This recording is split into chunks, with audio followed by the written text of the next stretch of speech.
Can you help? Can you help me?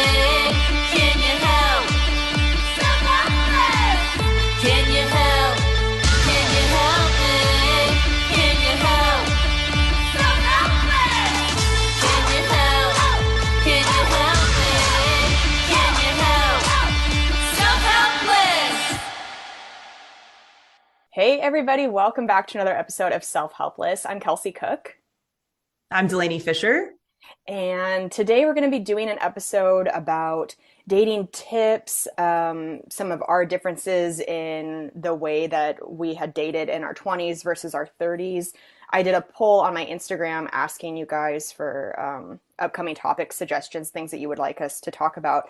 And I got a few messages from men asking for dating tips from our perspective. And so Cool. it's kind of like, Happy to give them. yeah, I know it's like just the two of us, but yeah, we can definitely talk about, at least from our perspective, stuff that maybe like we would find successful for a guy. I don't know. Oh, absolutely. Full disclosure, I have not dated since I was 25 or 26 because I've been with my husband for almost 7 years. Right. But I crammed a lot of dating in my 20s and I used a lot of different approaches. And I do have a lot to share about like what I really enjoyed about my now husband when we were dating and the things that he did.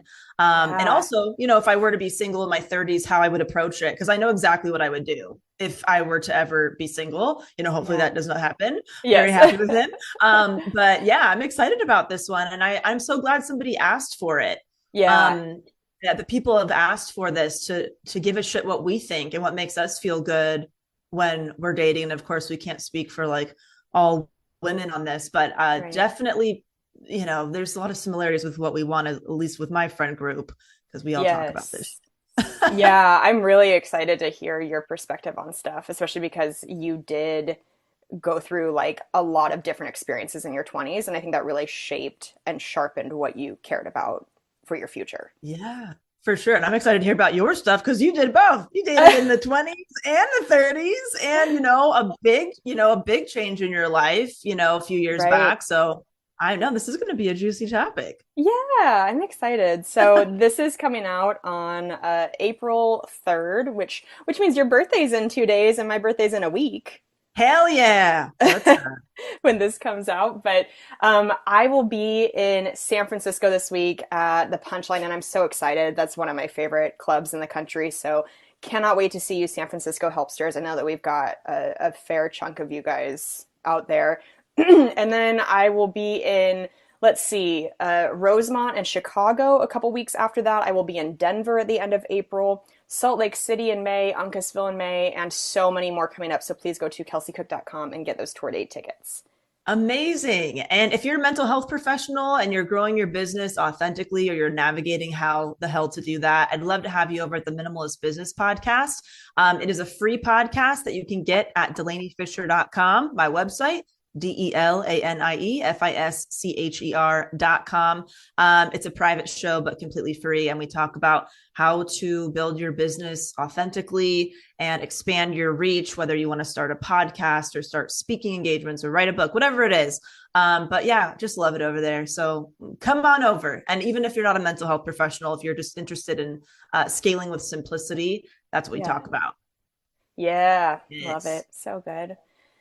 Well, should we start with a quotable? I have Because, one. okay, great. I have one too. Yes, go for it, Kels. I have one that really applies to all of life, but I think this quote can be very pertinent for relationship stuff is let go or be dragged. Ooh, that is a good one.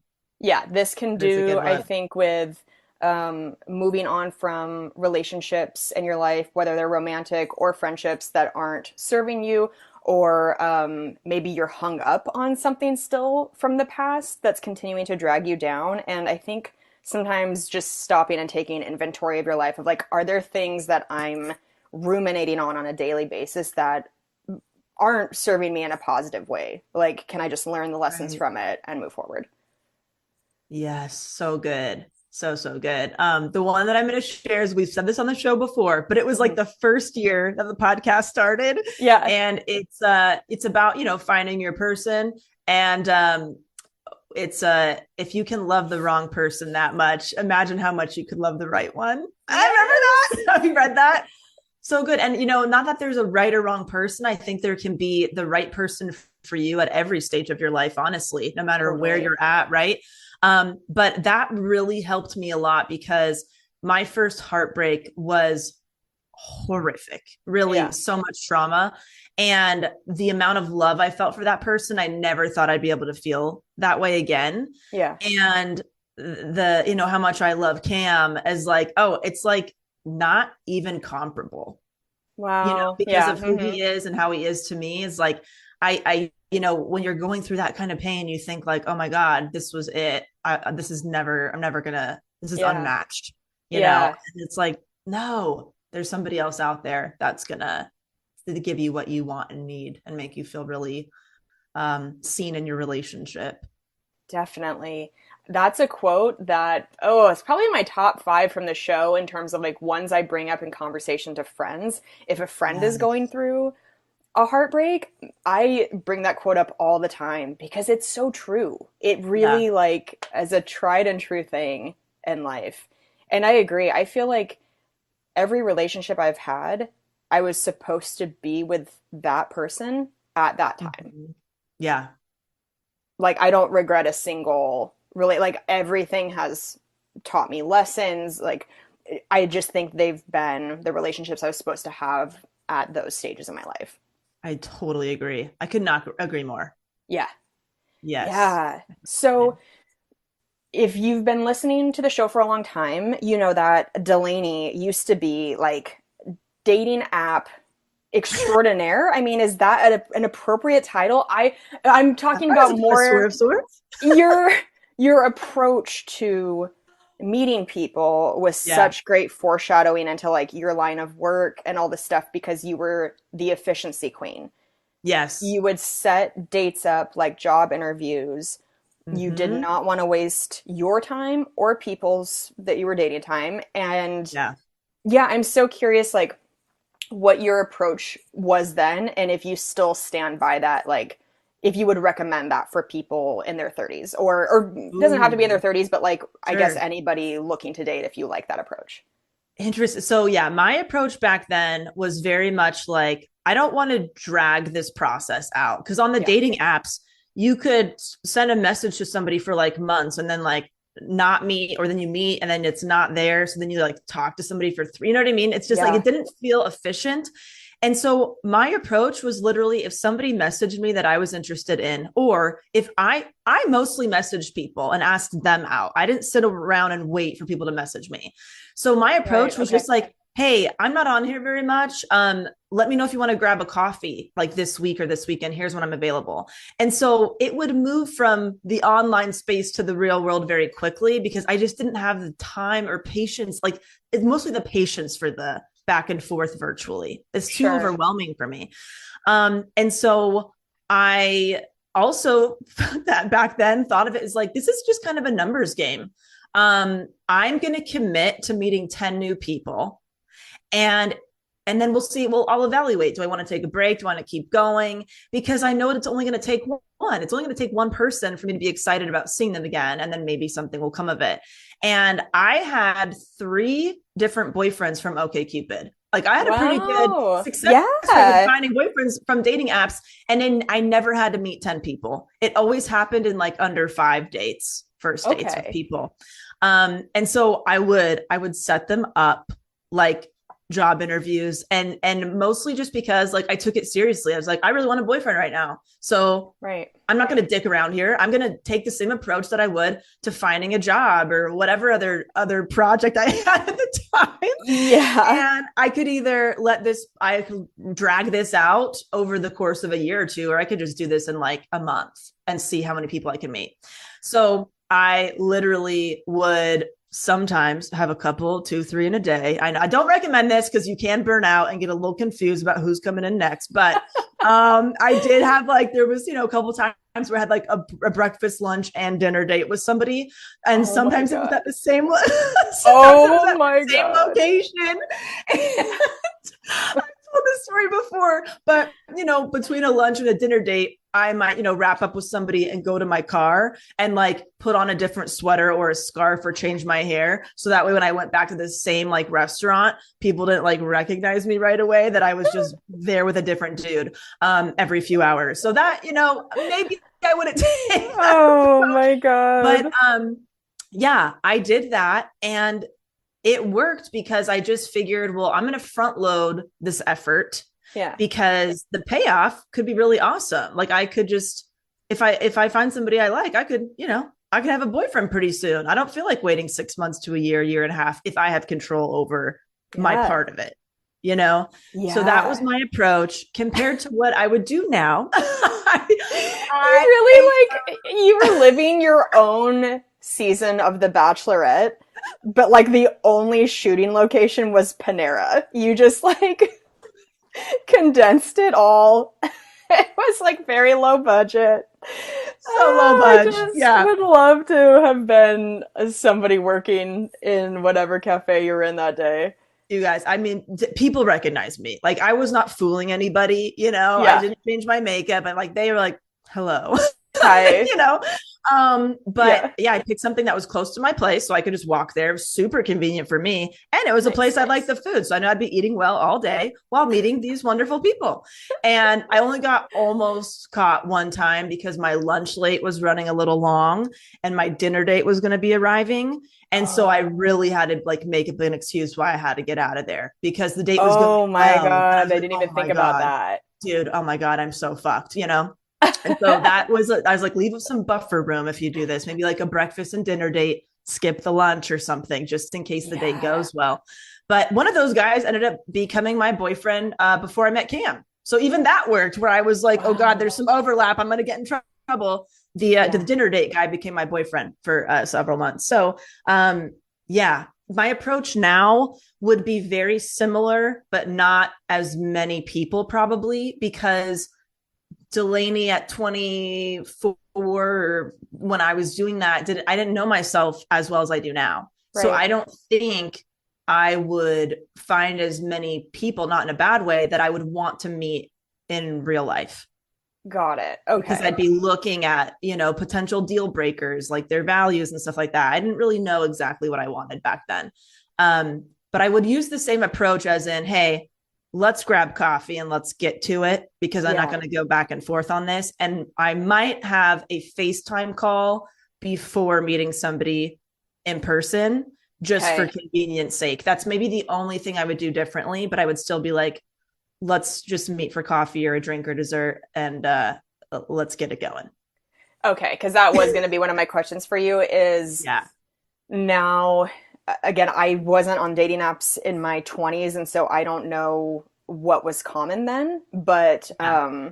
The short period of time that I was on them in my 30s, it felt like FaceTime was a really common first step between like initial chatting and an in-person date. Yeah. And for me, I think I had done, gosh, maybe, I'm trying to think, maybe 3 FaceTime dates through the app, and 2 of them were like immediate no's for me, where I was like, oh, I'm so glad that I Yeah. neither of us have to like waste any more time. And Yes. then one of them, I was like, okay, like I'm interested enough that I'll like give this a shot in person. And then that in-person date ended up becoming a bit of mine, that it was just like not a great situation. Yeah. A guy who meant very well, but just, it just wasn't there. Right. And so yeah, it's hard because it's like FaceTime, I'm sure some people can argue that they're a little uncomfortable of a situation. Maybe you're not really getting to be your best self, but it also, for the sake of efficiency, like I would imagine you just get to the core a lot more quickly and decide like, ooh, okay, Yeah. not somebody that I would go out in person with. Exactly, Kels. I think it's like you can at least experience this person's energy or essence or Yeah. personality more. And back when I was doing online dating, I don't even know if FaceTime was a thing yet. Like I can't Oh, remember. okay. And it definitely was not built into any of the apps or anything. Because if it was, I would have probably done that as a first step because there was a lot of first dates that I wasn't feeling it. And I would have been able to know that on a FaceTime call without meeting them in person. And I would have saved us both time and, some uncomfortability. Right. But yeah, no, I think a FaceTime is a great approach. So my approach now would probably be like, hey, let me know if you want to FaceTime this week for like 15 minutes just to say hi. And then, go from there. Okay. I also have Yeah. another question for you because Yeah. you are big on taking the first step, on Yeah. initiating communication. You don't like to wait around. You like to just kind of get in there. Yeah. This seems to be a pretty big topic of debate when I talk to, my friends who are single right now. There's the whole courting thing where Yeah. sometimes women don't want to be the first to take action Yeah. because they want to feel pursued. So would you now still be somebody who took that first step, or would you be somebody that's more interested in kind of seeing if they're going to make the move and feel courted, I guess? Ooh, I love this question. 1,000%. I would make the first move every time. Wow, That's okay. how I got my husband. That's how I got Cam. I made the first moves. He was And not that going to make the first move that because I doesn't was his matter to boss. you. Oh, No, sorry, say that because again.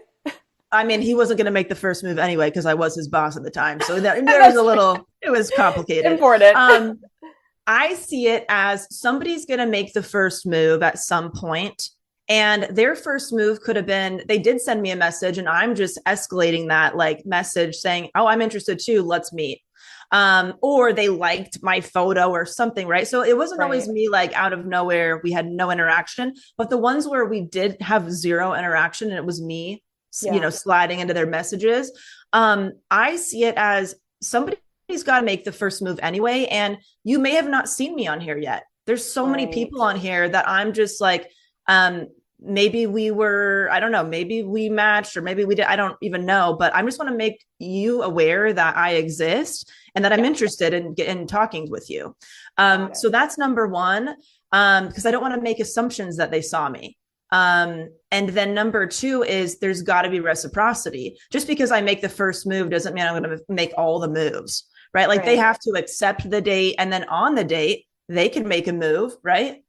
They can ask if they Sure. if they want to kiss me or whatever. And so I was good with initiating, and then I would let it be reciprocal.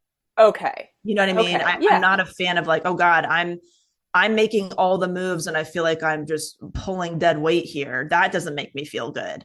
Right. But when it's like it's received and then they do something, I'm like, oh cool. I don't care that I made the first move. How do you feel Right. about all that? Well, I think exactly what you just said, that the back and forth is so important in a relationship. I think especially early on that you are feeling that both of you are interested in moving it forward, that it's not just one Yes. person making effort over and over. Um, you know, it's hard because I will say I like when historically for me, like in the past, when a guy has made the first move, initiated communication, I like that because to me that shows confidence, that shows just that like they're willing to be vulnerable and put themselves out there. Yeah. To me, that's attractive in a lot of ways, and I think because my job taps into a lot of masculine parts of me. I think like going on stage and performing and yeah, comedy is such a male dominated field that in my relationships, it's nice to kind of tap more into my feminine side and Yes. not feel quite as masculine as sometimes I feel in my job. And Yeah. so, yeah, for me, like when my single friends are like, I'm not sending the first message anymore. I just want to be courted. I'm like, listen, I get it. Yeah. I understand, which I think leads to a question that is like, what is the best first message? Mm-hmm. And maybe that's something for the people who reached out on my Instagram polls of like dating tips for men in their 30s. I think there's that pressure of like, if you are going to send the first message, what do people want? And Right. unfortunately, I think everybody wants different things. I don't think there's like a 100% success rate of one method. But like we said at the beginning, we can only speak for each other today on the episode of what we like. And Yeah, I think the majority of women get a little turned off by a generic opening message. of course. You know, anything Yeah. that feels like super low Copy and effort, paste. copy, yeah, a copy and paste. Yeah. It just, I hated when I was on the apps when somebody would say, "Hey." I always was Oh just my like, God. Get the fuck out of here with that. that's all you have? Like, that just, I hated that. But some Mm-hmm. people, I think, maybe like that. Maybe that seems more coy. I don't know. Or I casual. Like if they're looking for maybe something casual versus like I'm looking for a relationship versus a hookup, I think there maybe could be different ways you can reach out and it's received the way that you want. right. Yeah, Yeah. I it felt like if somebody just said, "Hey," it's like, okay, I guess technically you are initiating communication. Yeah. You're kind of putting it back on the other person to actually make conversation. Because you Yes. could also just say "hey" back, and then it's like this weird chess game Oh or gosh. checkers of like duh, duh, duh, these like little tiny moves. I just felt like any sort Yeah. of anytime somebody would send an opening message that was thoughtful or commenting on something that they had like seen in my profile, like an interest or a hobby or whatever, that Yeah. always felt like I think women are more likely to at least see where that conversation goes if somebody's put Mm-hmm. in the effort to make you feel like you're not just a number to them. Absolutely. Absolutely. With anything, right? Like the first message, if you can take 2 minutes to read my profile and grab one thing that you can mention and Right. acknowledge, whether we like the same sports team or the same snack or literally anything, commenting Right. on one of my photos of where I traveled to. It just, yeah, it shows that you give a little bit more of a shit than the hey guy. Like Yeah. can tell you, I did not respond to a single hey, sup, what's up, how you doing. I did not even respond. Did not, Yep. zero.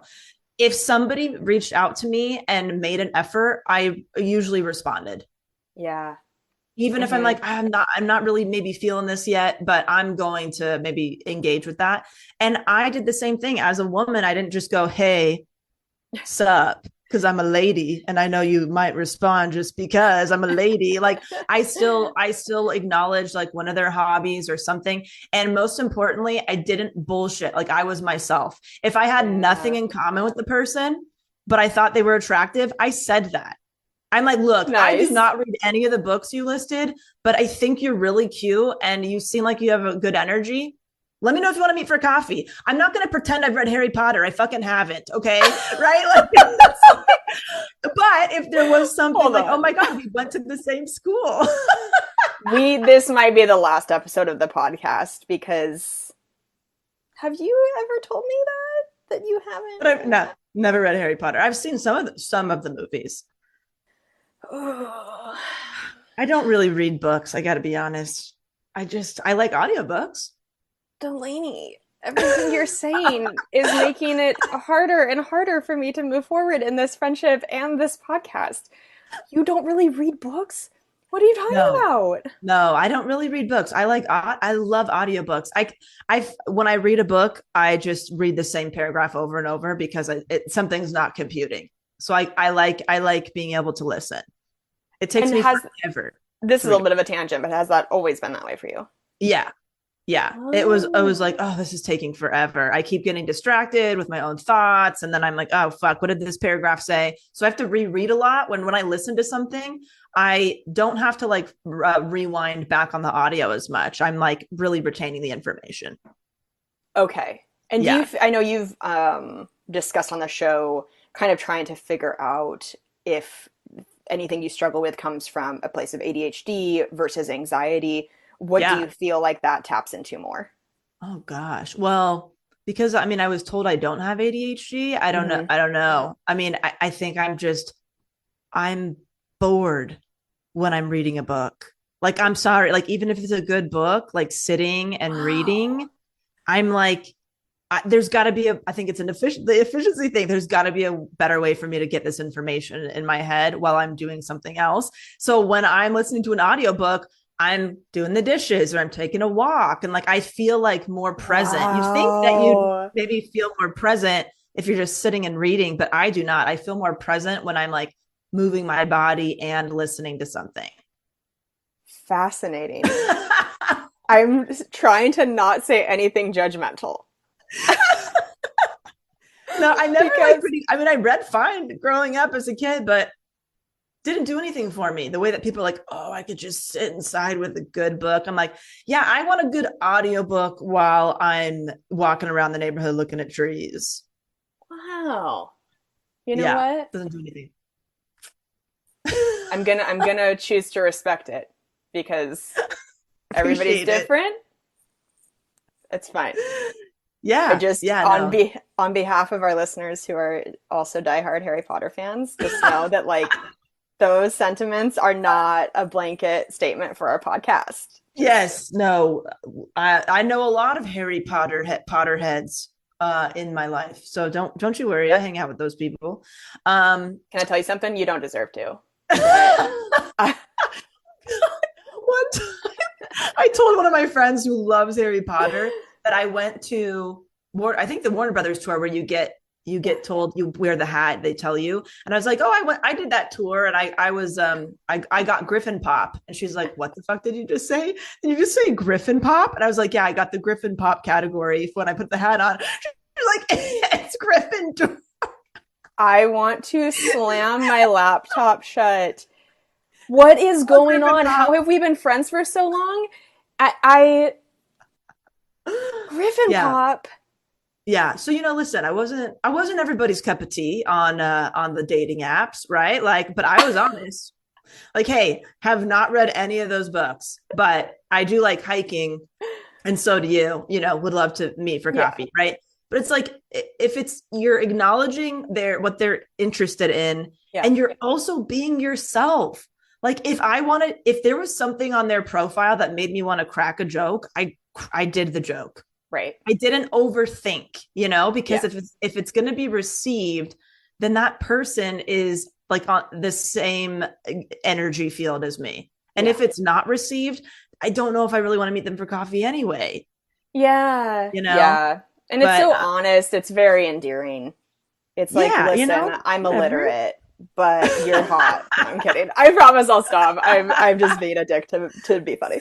Um, I But yeah, just that'd be my approach. When I was on the dating apps, I wasn't hoping or wanting anybody to like waiting for somebody to do something that I wasn't also willing to do back. I was okay. like, you have to send me a fucking paragraph, but you're gonna get a hey from me. No. You know what I Yeah. mean? And I did meet a lot of people that messaged me first too. It wasn't just like I'm only going after people and Hmm. that's it. I'm ignoring any messages that are coming in. But I didn't just wait because from my perspective, like I wanted to practice agency in who Mm, I ended up with too. If I right. saw somebody that I liked and said, well, I could wait and see if they message me, or I can message them. Again, it's like, well, what if they haven't seen me yet? What if Yeah. they don't know what my personality is like?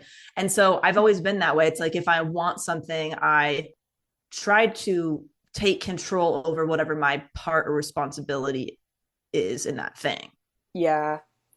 Yeah. I'm curious what your perspective is too on the concept of playing games with people Oh, because I feel like on dating apps, it's a lot of that mind game culture of don't respond right away.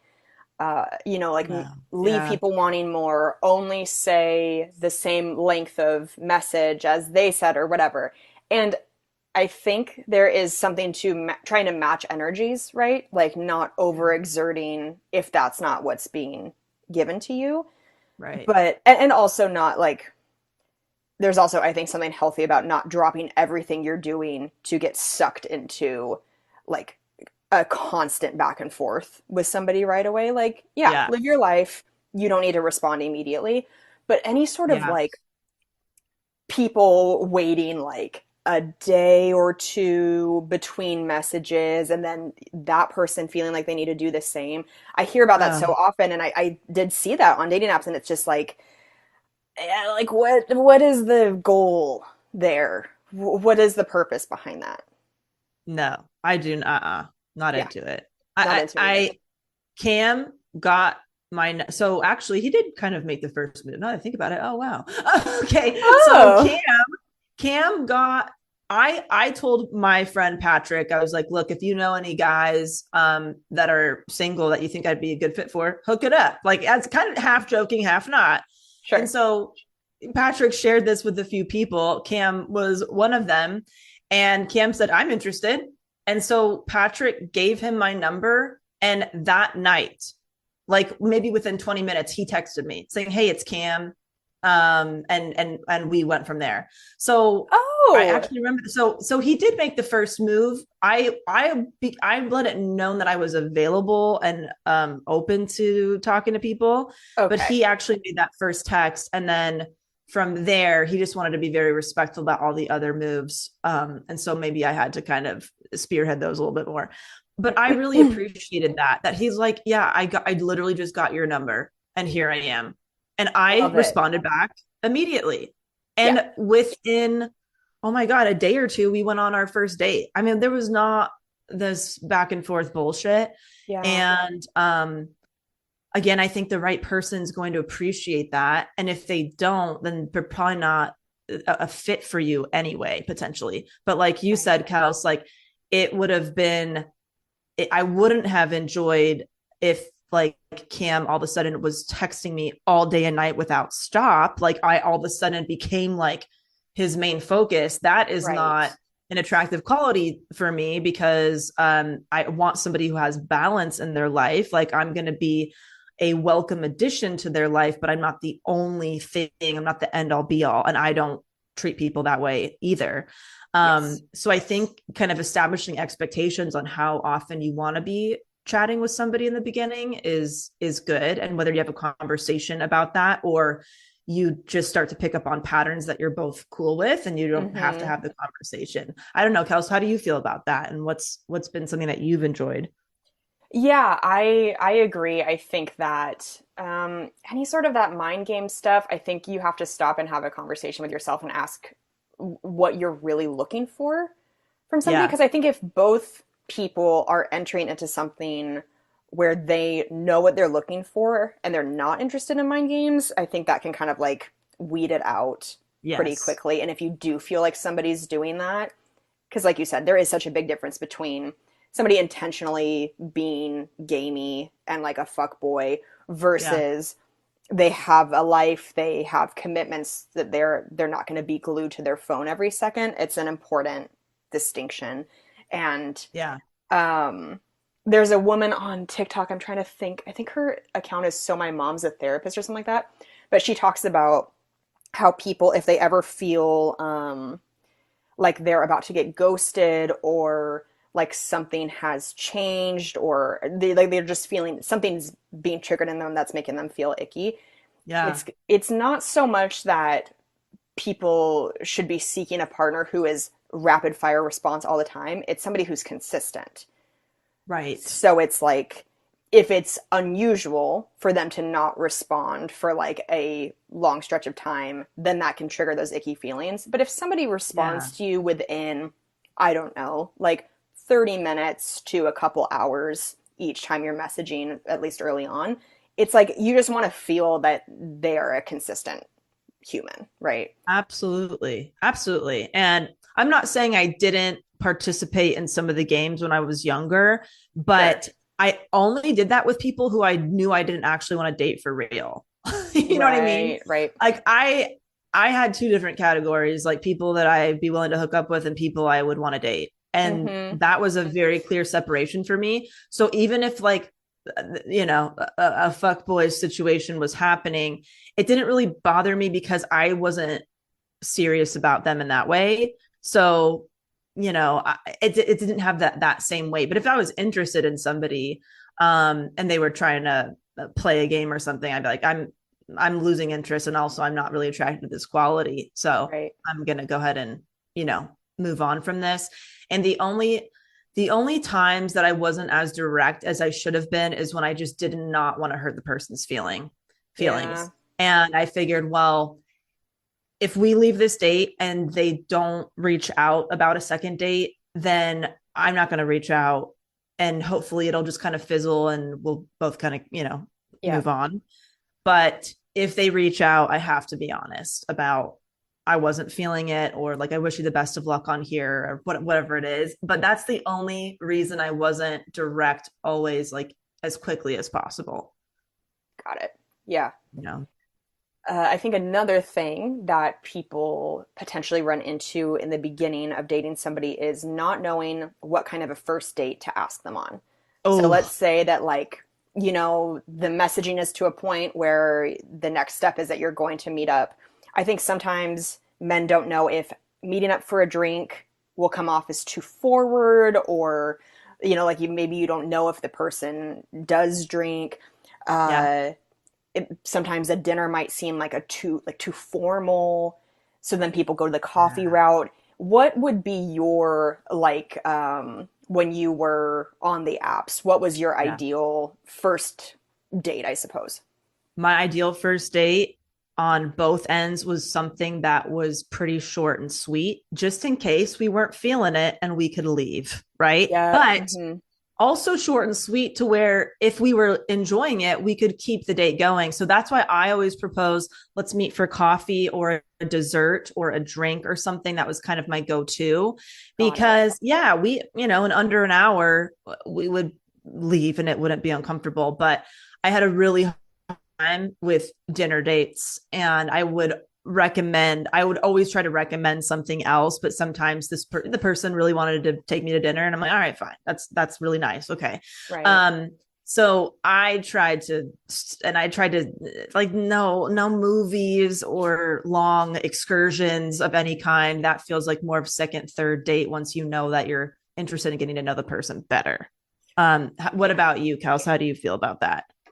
I You guys know on the show I talk about how much I love sports and activities and stuff like that. And so, like, my favorite dates with Chad are always when we're going and doing something. So whether it's like Yeah, mini golf or shooting hoops or playing tennis, or like, there are so many sort of arcade bar type places where I think that's a really fun interaction, is like, there's drinking, that is optional, but any sort of yeah, activity, I think, just like breaks the ice kind of quickly, and you can have fun. It's like a conversation starter.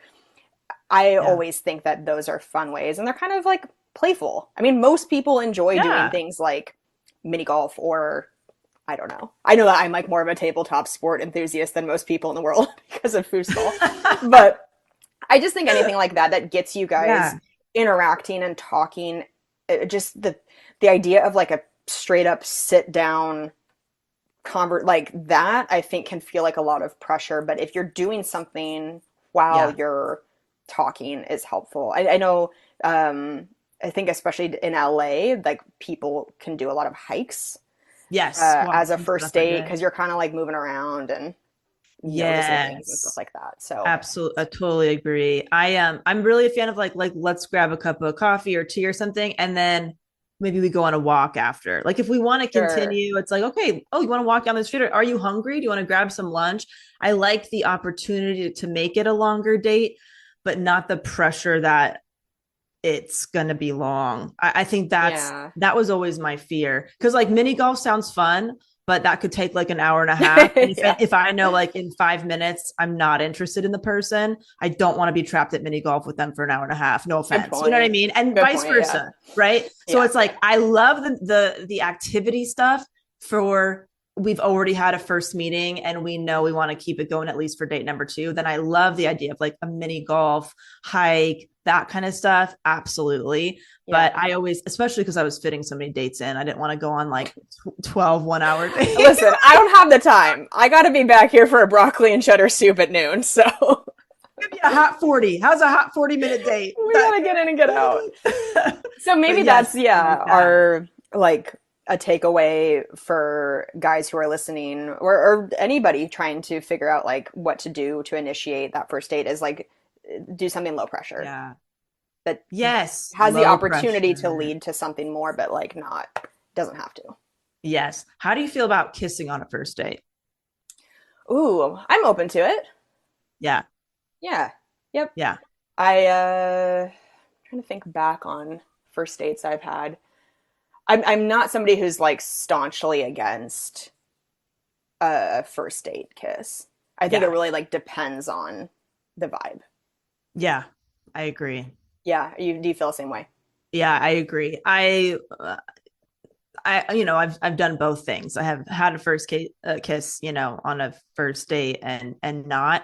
And I think it also can depend on like the time of day, like grabbing a cup of tea with somebody and then they walk into their car, it's like broad daylight and you've only known them for 45 minutes. I'm like, maybe we wait till date number 2 on that. But Yeah. I'm a fan of just kind of letting it flow. And, I've also, yeah, somebody's tried to kiss me like, oh, is it cool if we don't do that at this moment? Yeah. It all just depends. I don't know. I think you just got to feel it. Do you want to, then do it. If you don't, then don't. Right. You know what I'm thinking? And I guess I don't know, but I feel like men on first dates don't often do like an in between where it's like a kiss on the cheek. Maybe because they're too afraid that like women think that like they're going in for a kiss and then there's like an opportunity for awkwardness of like, Sure. Are you what? But like I would think, I'm thinking back on my younger self. Yeah. It's like it shows interest, but it's not too much. I like that. Oh, a kiss on the cheek could be nice. Yeah. Yeah. I actually like that idea. I'm Yeah. trying to think if that was something that was a thing for me. You're right. Like, I feel like it was either no kiss or full on mouth to mouth. You know what I mean? Yeah. They wanted to give me CPR after the donut, whatever it was. And Yeah. I think there could be a nice little subtle in between where it's like, yeah, if you're not interested in somebody, you're not going to try to kiss them on the cheek and show that type of affection. Right. But you also don't know how comfortable they are with that. And maybe you don't really want to ask, like, can I kiss you? Or mind if I give you a Right. kiss? I like that. I like the idea of like a hug and a kiss on the cheek or something. Yeah. Yeah, that could be nice. Yeah. I'd be into that. So to wrap things up a little bit, I'm curious if your red flags from dating in your 20s have changed Ooh. in your 30s or like deal breakers or priorities. What was Delanie in her Yeah. 20s looking for that Delanie in her 30s maybe prioritizes differently? Oh God. So in my 20s, I was truly like open to all of the things. I didn't Yeah. know. And then the more people you meet, the more you're like, oh, I would like this versus this and all that. So I didn't really have a whole lot of things I was looking for. It was pretty basic. Like Hmm. I thought they were attractive. They seemed to have a job. They seemed friendly enough. Yeah. Sounds good.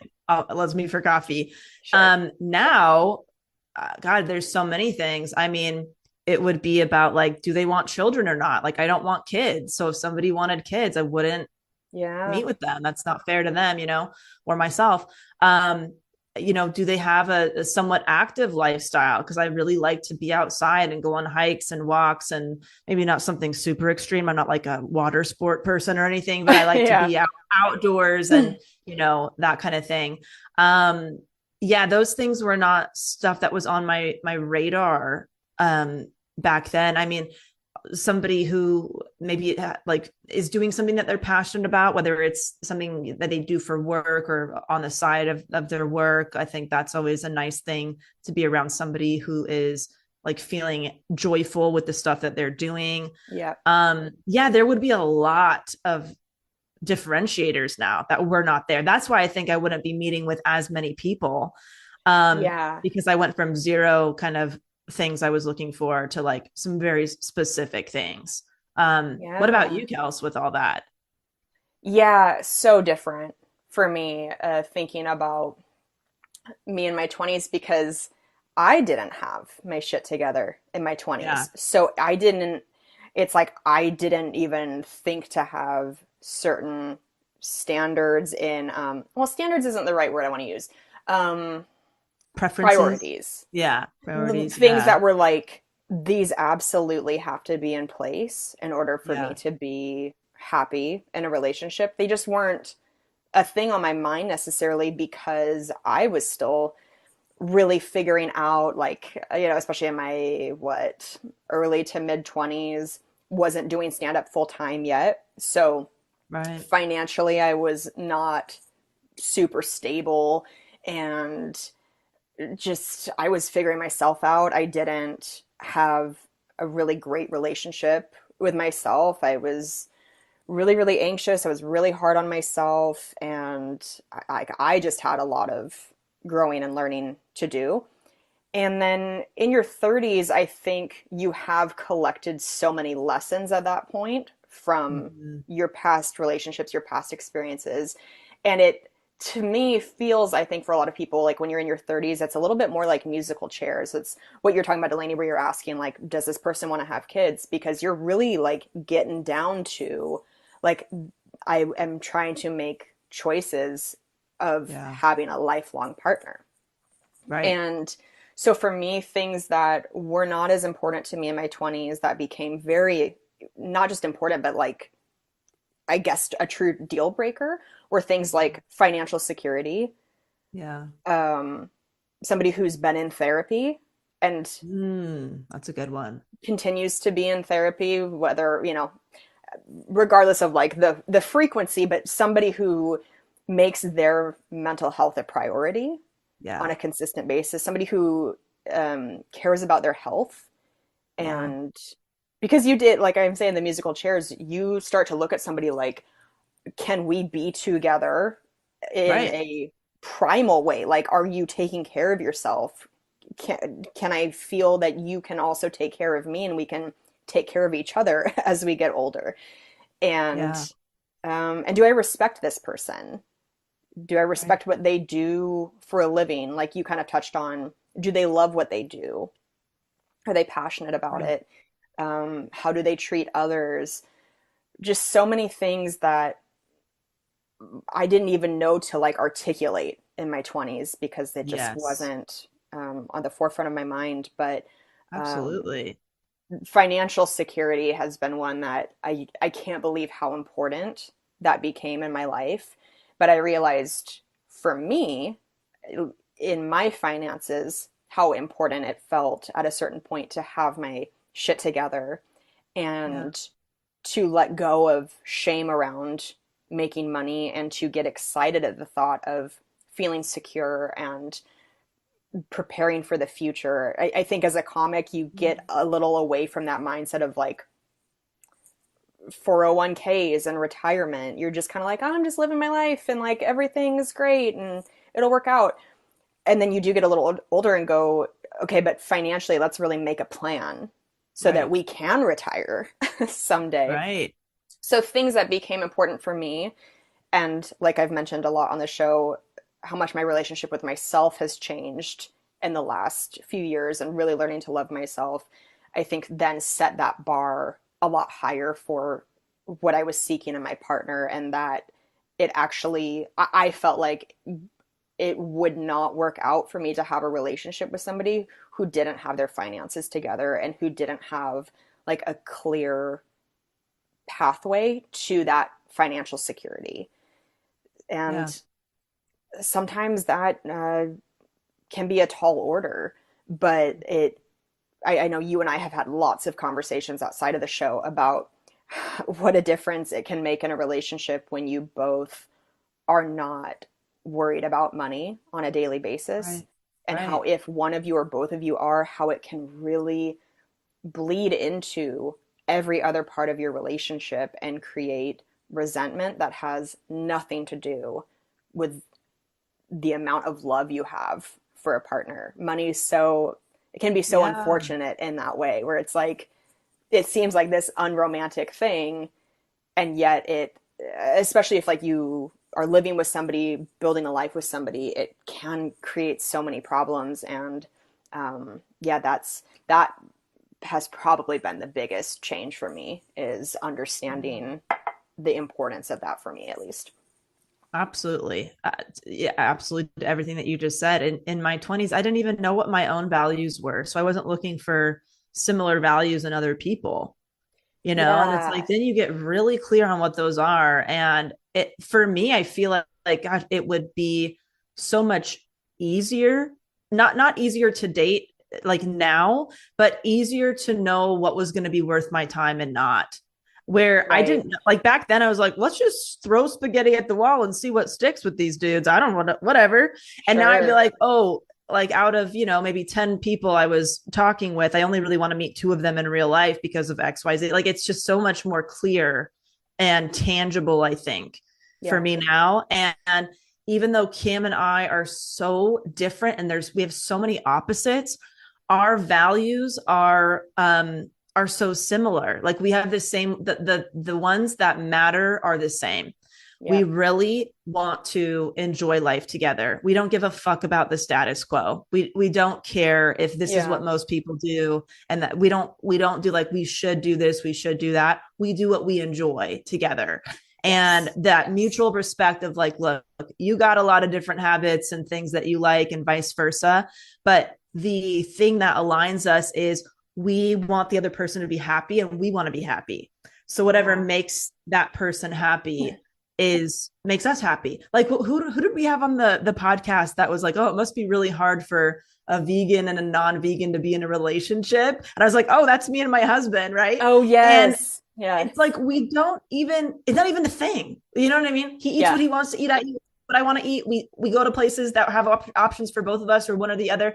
It's like, because we respect each other, what each other wants to do, even Yes. if we feel differently about certain things. It's like, yeah, I think you have to find that common ground that makes you unshakable with your partner, and Unshakable. Yeah. what those are, What a great way to put it. And same for me, with, even though I'm not vegan anymore, I'm still dairy free, and I still have a lot of dietary restrictions because of food allergies. And so same Right. with me and Chad. Just a couple nights ago, he was like, "I'm craving pizza. Are you cool if I get pizza and you get a burger from, the place next to it or whatever?" And I was Yeah. like, "Of course." And Right. it's funny because, like, I don't know if Cam ever feels this way, or maybe he's kind of like moved past it because you guys have been together for so long. But Chad always wants to make sure that that's like okay with me, that like he eats something in front of me that I can't have. And I'm like, oh my God, I haven't been able Yeah. to eat pizza for so long that like pizza doesn't even register for me anymore, which is like sad because it used to be one of my favorite things. But I'm never like, Oh it yeah. doesn't like break my heart. It's just like I've just accepted that that is part of my life. Right. So yeah, Right. it's like Right. those things. I think it depends maybe on what people value. If that was, I guess for some people, it's like if they're vegan, that's really a Yeah. deal breaker for them if their partner isn't. But Right. Right. yeah, and I also wanted to say that with me talking about the financial stuff, I think it's important that it's less that like both people are zillionaires. That's not what I'm trying to say. It's that whatever your values are for your lifestyle, that you are aligned in that. Because I Right. know lots of couples in my life and my family who neither of them are like extremely wealthy, but the way they want to live is the same, and they live Yeah. comfortably. So it's Right. like, as long as I feel, as long as there isn't like something really lopsided that one part is like causing a bunch of stress to the other part of the relationship, that's fine. Right. It's just, I Right. think that's a big thing in your 30s, is figuring out what you value. Absolutely. It's like, yeah, money is just the vehicle for options and choices. It's like, Yeah. nobody gives a shit about the physical paper of money or the fucking the number on the screen.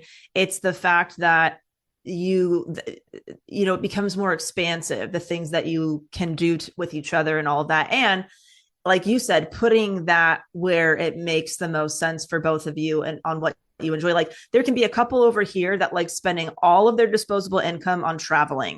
And then there could be a couple Right. over here that spends all their disposable income on eating out at restaurants, right? Yeah. If you have one person that really wants to spend a lot of money on travel and somebody who doesn't want to travel, they want to spend their money on, buying clothes or something, there's going to be some challenges there, and it has nothing to do with money. Yes. It's about the Agreed. way that they're spending their money or want to spend their money. So I totally agree. Like there's a reason that finances are the number one thing that people fight about, but the fights are not about money. They're about values, Yes. Yes. you know? Exactly. Exactly. Yeah. I will say one more thing too that I think is a big difference for me in my 30s versus 20s is communication in a relationship. Yeah. Even if, because you're talking about differences with you and Cam, even if your love languages are different, um, your ability to communicate respectfully, I think, is like, oh my God, such a massive foundation in a Yeah. relationship. Because, like, you will have disagreements, you will butt heads about things, but, and I think that's where that therapy component comes in for me of like why that's so important for me that, because I value therapy so much in my life, and that's important for me for the person I'm with to value it too. And just having that sort of security of like, we can communicate through anything Right. is crucial for me. Right. That's such a good one. It makes me realize that me in my 20s, when it came to dating, I made a lot of assumptions and I would act on those assumptions instead of communicating. And now I don't do that with my Yes. relationship at all, where Yeah. I almost completely fucked up my relationship with Cam in the beginning because there was a lack of communication about something. Yeah. And it made me think, oh, this guy it doesn't want anything. This guy is not ready for a relationship or doesn't want a relationship. I'm just not going to put any effort or energy into that. And that's just not what Oh. was going on at all. But it made me think, okay, this guy just wants to do this. That's fine. He's in this other category now, though. Remember, I only had two Yeah. categories. Like, okay, whatever. Bye. And I was gonna pour my energy into somebody else or a couple other people. Right. And thank God, we were able to communicate on what had happened, because if we hadn't, I would have probably done something that wouldn't have been something that Cam and I could have continued from. I don't think Irreparable. it would have been something. Yeah, it would have been like, oh, this girl like just did this thing and that was that. I don't think we would have been together. So thank God Wow. something Wow. intervened, because it Yeah. was like split seconds of an intervention, I would say. And I'm like, oh my God, I almost like lost my husband in that way because of my assumptions and me acting on my assumptions instead of just telling him, hey, I really like you. Is the Yes. situation that you like me this way too or not? And he would have been able to say, yeah, of course. And this situation over here is nothing to worry about. This is exactly what's going on. It would have saved me all that bullshit. But I was emotionally reacting. I wasn't kind of thinking critically, and I wasn't being vulnerable, and I wasn't being honest. I was being an asshole, you know? Well, you were protecting And yourself. totally protecting myself. I didn't even realize that what I was doing was kind of like even a trauma response from a previous relationship. I had no idea. Ah, yeah. Where I'm like, oh, this guy's just gonna cheat and he's just a piece of shit. So see you later. Let me just go over here and find somebody who isn't. And that wasn't that. If you've ever met Cam in your life, that's not who he is at all. He's so the opposite. But I didn't know because that was like, this situation feels similar to me. I don't like it. I'm going to protect myself and I am going to, pursue somebody else instead. And that stuff does not happen with us anymore. Like if I find that I'm making an assumption about something, I just go directly to Cam and talk to him about it. Yeah, but that's hard to do. I Yeah. shared a quote a little while ago on the show, fairly recently, about the quality of your life is dependent on how many awkward conversations you're willing to have. Oh, so good. And I think Yeah. especially romantic relationships in that way, like, ooh, it can be so hard to have conversations, especially ones where you look insecure or like ones based on assumption. But if your assumption is right, that could really make you feel a certain way. Those conversations are really hard to get into, right? But I do think Yeah. you're right that the more you do it, the more you exercise that muscle, the more you create that trust in your relationship that it's a two-way, like both of you can have those conversations with each other. Absolutely. Yeah. And Yeah. one more thing also, because what you said made me think of this. I feel like in my 20s, I used to be more reactive, like how you're saying that you would kind of like retreat. It was almost like flight, fight, Yeah. freeze. Like you would kind of flight. You like wouldn't want to deal with it.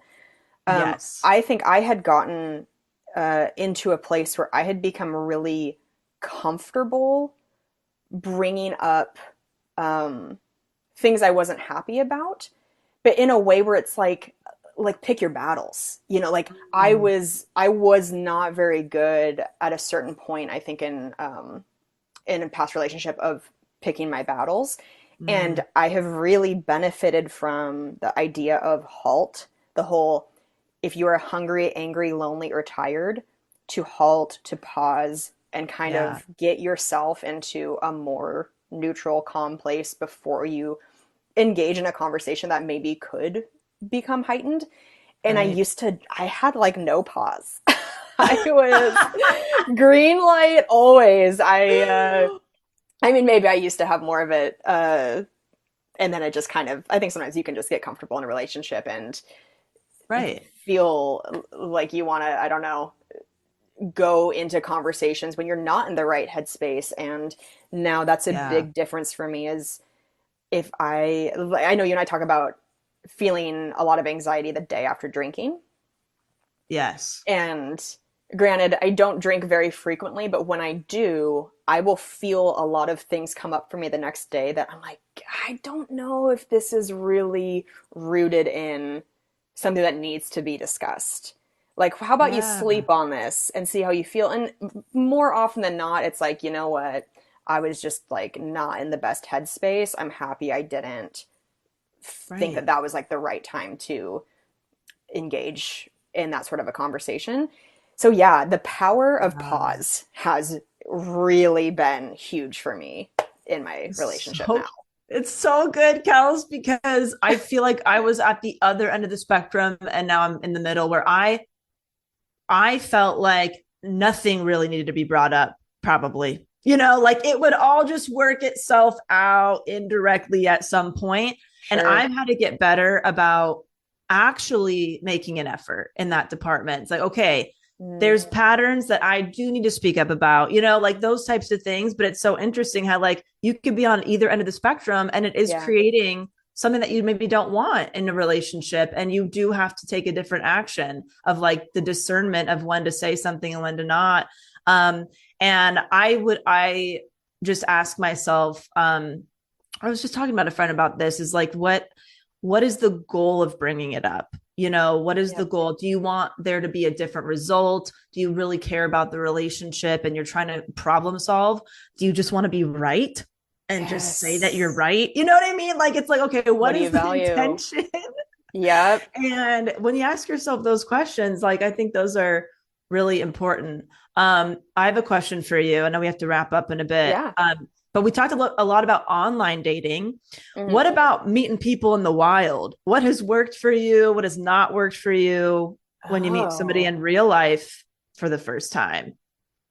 gosh. I mean, well, with Chad, it's like that was like a real life because we knew each other through comedy, right? Yeah. Um, oh, trying to think. I mean, that was same with my ex-husband. Met him through comedy. Um, are you asking like what I prefer, like how I like to Yeah. in the Like those past have been interactions. approached? Yeah, like if somebody's tuning in, like, okay, what if I'm not doing the apps and I really want to make a Oh, connection? If I see somebody at a restaurant or at the grocery store or whatever, you know what I mean? yeah. Hmm. That's tough. I don't know. I've never really had like any relationship start from just like a guy approaching me in a bar sort of a Yes. thing. So I don't really have necessarily the experience to speak to that, but I think it would be uh, I think it would be similar to the things that I appreciated in the online dating space where it was like Yeah. if somebody is going to initiate, you don't want it to be just like some gross pickup line or make you Right. feel like a number to them or whatever. Right. Anything that's like genuine, funny, sincere. Like actually, the way Yes. you have said that you would message people like, look, like I'm gonna be like, I just think you're cute and I'd love to talk to you or whatever. Like, I can picture you saying that to a guy and having a guy at a bar be like, oh, that's so flattering. So Right. I don't know. It's I don't envy men in that pressure to do like an in-person approach. I would imagine that is a lot of pressure because it's not on a dating app. A lot of times you will see that the two of you have like matched or whatever. So at least you know right away that there's interest on both ends. To do it in the wild, Yes. what a gamble. You're just like Right. shooting a shot. So Yes. Yes. I think that trying to find that line of like not being creepy or pushy, but being like confident and kind, if you can find, the confident, kind approach, I think Yeah. women appreciate that. Yeah. And maybe there's like like you said, online, it's like, you're both looking for something in the Right. wild. You may not know if that person is single or not, or like Right. there's a lot going on. But if you really wanted to take that approach where maybe you've tried the dating apps, you're like, I want to do something different. Um, Same thing like Kel said, is like finding a reason why you're approaching them that isn't just you're hot, let's fuck. You know what I mean? It's like, okay, Yeah. hey, I noticed that you're wearing this band's t-shirt or something. I saw them, in Right. 2012. The blah, blah. Like, could you strike up a conversation about something? And if you can't, then just be honest. Like, look, to be honest, I just think you're really beautiful. I have no idea if you are even single, but I had to tell you and just kind of shoot my shot. And I don't really do this, I don't really do this in person, but I figured why not? Like, honesty is very helpful. And even if Yes. the person's like, you know what, I'm actually married or something, but this was so flattering and I really appreciate it. And who knows, I might have a friend for you. Actually, one of my Sure. friends is single. Like you just don't know. But Yeah. the way that I ended up finding Cam, we connected. We worked together, but we actually got to know each other when we both joined the company softball team. So See, it's an like if activity. you an We love activity, it. right? It's like if you are doing things that you enjoy around people who are enjoying that thing, it's such an easy common denominator to talk about and strike up a conversation about. It's like takes no effort. Yes. That's those are the types of environments I'd be putting myself in if I were single today. I Sure. wouldn't just do online dating. I'd be like, I'm going to join a walking club, or I'm going to go to these fucking vegan festivals and whatever and meet people. Like, I'm Yeah. going to do stuff that I like doing anyway and Yeah. put myself in that environment. Yes. And I've talked about that when I lived in Seattle. I joined a volleyball team I signed up as an individual. And then they group everybody who signed up as an individual and they put them on a team. And that was Oh, that's so awesome. nerve-wracking for me. That was lot of social anxiety I had to push through because it feels like you're like a kid alone on the playground again in like Yeah. elementary school. It's very nerve-wracking, but I didn't know Yeah. that many people in Seattle. I wanted to make more friends and just have like a thing to do, right? I had all my best friends from home, but like I think maybe only one of them lived in Seattle at the time, if I am remembering that correctly. And I ended up, I couldn't believe it because you're thinking like, these people are probably all gonna be so fucking weird. Like they're probably gonna think I'm weird. Like how are these random people gonna connect? And I ended up becoming friends with everybody on my team. They would like come out to my comedy shows. We'd like meet up for drinks. It was such That's a nice. an amazing experience. And so Yeah. I'm not suggesting like, hey, like I don't think you'll always find love in a situation like that, but you can definitely find connection. And like you said, maybe somebody on the team has a friend that they're looking to set up with somebody. So I always recommend stuff like that for sure. Absolutely. Oh Yeah. man. Anything else Honesty. you want to add about dating? Just honest. I Yes. like what you're talking about with even if you go up to somebody at a bar and you call out that it's awkward to be doing this, if you're like, look, like I feel super Yes. awkward doing this. I like promise I'm not trying to like be a creepy dude at a bar. All of that stuff, like cut Yes. through that immediate Yes. awkwardness of assumptions because I think as women we do assume if a guy's approaching us at a bar, we're kind of like, oh god. So if you're gonna do it in Right. the wild, like state that you know that this is Call like it out. call it out. I feel like that's much more endearing. Yes. Address the elephant in the room. Yeah, 1,000%. I yeah, would appreciate that. And it's not yeah, weird because you're like, no clue if you're even available. And then it's like, there's no pressure. The response, there's no pressure yeah, on either end. Like, yeah, I don't know. yeah.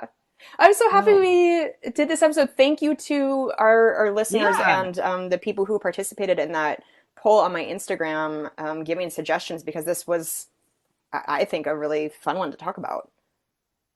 Yes, it was. I could talk about Dayton all day. I know. I was like, oh shit, we like ran long. That's always when you know. It's like, oh, this was a good one for us to do. So But fun. we have an iTunes review of the episode. This is from Mango11495. They say, the best friends I've never met. I love this podcast. I've been listening to Self-Helpless Pod for 3 years now, and I've been a patron listener for close to a year. These girls are the best friends I've never met, and they can be yours too. I Aw. just finished listening to the growth episode, and like all of the others, I found it so relatable. I laughed with the girls as they talked about their new focus on things like birds during quarantine. Whose was that? Probably yours, not mine. Who knows? That sounds like you. Probably. I, I was listening to this episode from the trail and simultaneously creeping on a heron, lol. Oh my I God. look forward to This person is Self-Helpless every incredible. week. What Oh my an God. iTunes review. Thank you so much. Wow, I love Mango. that. Mango11495. What a fabulous review. This was so funny. It's so funny how well people end up knowing us I know. through this. Like I you just feel an know. instant connection to them. Yeah. Gosh, that's so nice. So Thank you. nice. Thank you for taking the time to leave it. You guys know if you want to be read on the show and you want to help the show in a free way, please leave us an iTunes review. Click that fifth star. It just takes 2 seconds. Do you have a Yes. segment you want to share? I think I just have a hot rec. I've Great. been watching a new show, the show Extraordinary. Have you been watching that, Kels? Uh-uh. It's so fucking funny. It's so well done. It's so clever. Highly recommend it. I didn't know anything about it, and then I'm only a few episodes in, but I haven't laughed out loud at a show like this in quite some time. Wow. Just I think it's on Hulu. Okay. So fucking great, well casted, great writing. I mean, I'm addicted to it. Like I cannot wait to just finish the rest of it after work today. So Oh shit. highly Okay. recommend. Yeah, so good. What about you? So funny because my good shit is that I finished Game of Thrones. Oh, there you And go. I have started on the House of the Dragon. I know I said on a recent episode that I was watching Game of Thrones. I've officially finished it. I feel like I shouldn't say much because I bet there are other people out there that haven't watched it that don't want spoilers. I will say, for those of you who have watched it, I did understand why some people were not happy with the direction of the finale. Oh, Not like Cam the actual was pissed. director directing. Yes. I mean the direction of the storyline and how it ended. Some Yes. controversial decisions. Some Right. controversial decisions, I will say that. Um, was a little disappointed in the build up and then kind of lackluster way of one of the characters dying. And I can't like say certain things because I don't want it to be spoilers, but I will say that I feel like one of the characters deserved like a harsher end than they got, Yeah. you Yeah. know, Yeah. for as evil as they were. It felt a little bit like, oh, that's it. Yep. Cam was straight up pissed off talking to people about this for at least 3 weeks after, like each of his friends, Wow. individual conversations. Yeah. But Wow. I mean, what a sign of a pretty impactful show, whether people are happy or pissed, they're talking about it and they give a shit about the characters and the outcome, like Yes. unreal how powerful that can be. It really came to life. Yeah, I will say the episode in the last season called, I believe it's The Longest Night or The Long Night, one of the best episodes of television I've ever seen.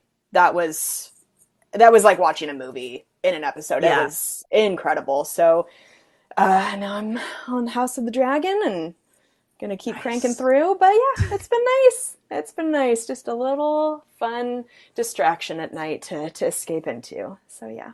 I love it. I love it. All right, Amazing. guys. We hope that this was a helpful episode. It was cathartic to talk about. Yeah, we could talk about this all day. So if you want more dating episodes, just let us know. For sure. All right, Let us guys. know. We Bye. love you. See you in San Francisco this week. And Delanie, you want to plug your show again? DelanieFisher.com, the Minimalist Business Podcast, and another big thank you to Mango11495 for the lovely review. We really appreciate it. That was so nice. All right. Bye, you guys. Have a great week. Bye. Bye. Thank you so much for listening to the Self-Helpless podcast. You can find our Patreon community, merch, and our individual work at selfhelplesspodcast.com. We'd be thrilled if you shared this episode with a friend, or feel free to post it on Instagram and tag at Self-Helpless Podcast so we can repost you and say thank you.